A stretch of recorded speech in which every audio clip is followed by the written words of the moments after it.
Bonjour à tous, aujourd'hui nous allons travailler sur les mètres et les kilomètres. Alors c'est la première partie de la leçon, tu verras, il y aura une deuxième partie. Normalement, tu te souviens de ce que l'on avait dit la dernière fois, 1 cm c'est égal à 10 mm et 1 mètre est égal à 100 cm. Ça, tu dois le connaître par cœur. Normalement, avant de mettre cette vidéo, tu as dû regarder le petit dessin animé que je t'ai envoyé avec les 2 lutins. Si tu ne l'as pas fait, va la regarder. Je vais faire un petit résumé quand même pour les autres pour que ça soit bien clair.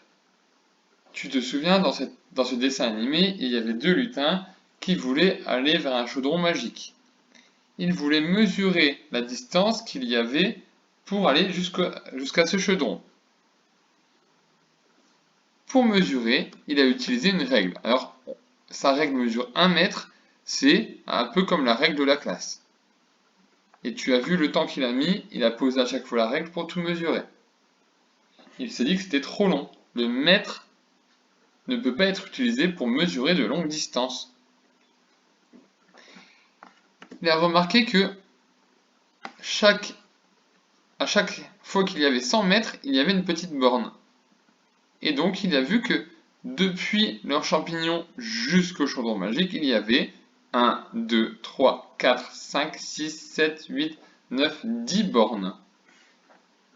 Et si tu comptes 100 plus 100 plus 100 jusqu'à avoir 10 fois 100, on obtient 1000. 1000 mètres est égal à 1 km. Alors ça, il va falloir que tu t'en souviennes. 1 km, c'est 1000 mètres. On va utiliser le kilomètre pour mesurer de très longues distances. Comme tu as pu le voir, le petit lutin n'a pas réussi à mesurer avec son mètre, c'était vraiment trop long. Donc on utilise le kilomètre. Regarde par exemple, on utilise les kilomètres pour mesurer les distances en voiture. Je t'ai mis un compteur kilométrique d'une voiture.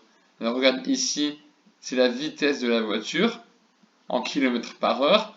Et ici, c'est le compteur de kilomètres.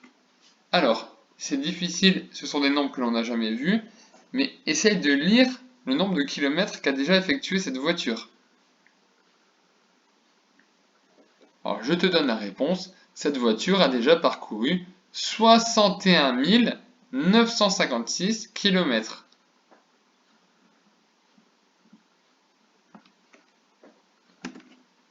Alors maintenant, à toi de jouer. Prends une feuille et un crayon et on va voir cet exercice.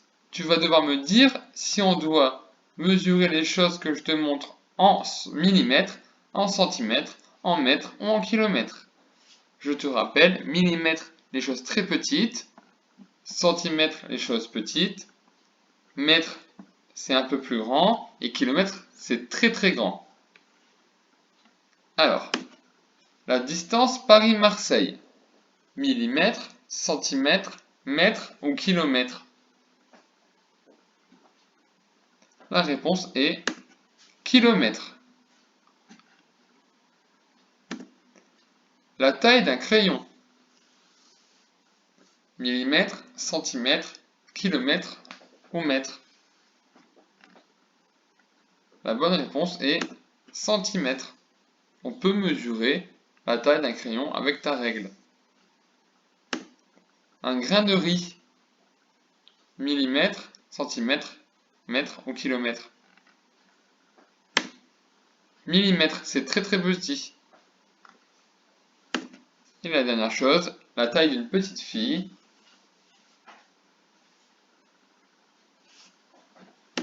C'est en mètres.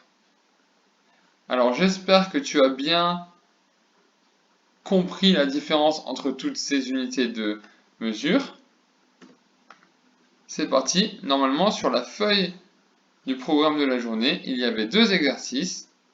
Le premier, colorie de la même couleur les étiquettes qui correspondent. Le deuxième, complète avec l'unité qui convient, mètre ou kilomètre. Si tu n'as pas encore fait ces exercices, mets pause, fais-les avec concentration et nous verrons la correction juste après.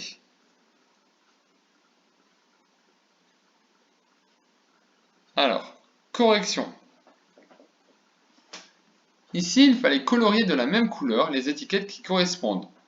C'est-à-dire que la hauteur du plafond, par exemple, il fallait colorier sa taille de la même couleur. Donc, hauteur. Alors, j'ai mis toute la correction d'un coup. On va voir. Hauteur du plafond, 2,50 m environ. La taille d'un enfant, 1,20 m. La longueur de la cour, alors 40 mètres. Alors, c'est une cour en moyenne. Distance Paris-Marseille, c'est très grand, c'est en kilomètres. La taille de ta gomme, 5 cm. Hauteur de la tour Eiffel, 300 mètres environ. Deuxième exercice, complète avec l'unité qui convient mètre au kilomètre. Il faut juste rajouter à la fin des mesures mètre au kilomètre, selon si c'est très très grand ou moins grand. Alors, on commence. Si tu n'as pas fait l'exercice, mets pause avant la correction. Voici la correction.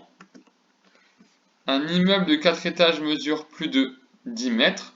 Attention, 10 km, c'est impossible pour un immeuble. C'est bien trop grand. Chaque jour, un randonneur parcourt 25 km. Alors 25 mètres, c'est très petit. 25 mètres, c'est même pas la longueur de la cour de récréation. Donc 25 mètres, ce serait impossible. 25 km, c'est une marche très longue pour un randonneur. Il a sauté en parachute d'une hauteur de 3000 mètres.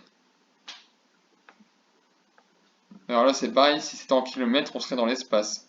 On ne peut pas sauter en parachute aussi haut. Madame Lefort a parcouru 500 mètres pour aller au marché.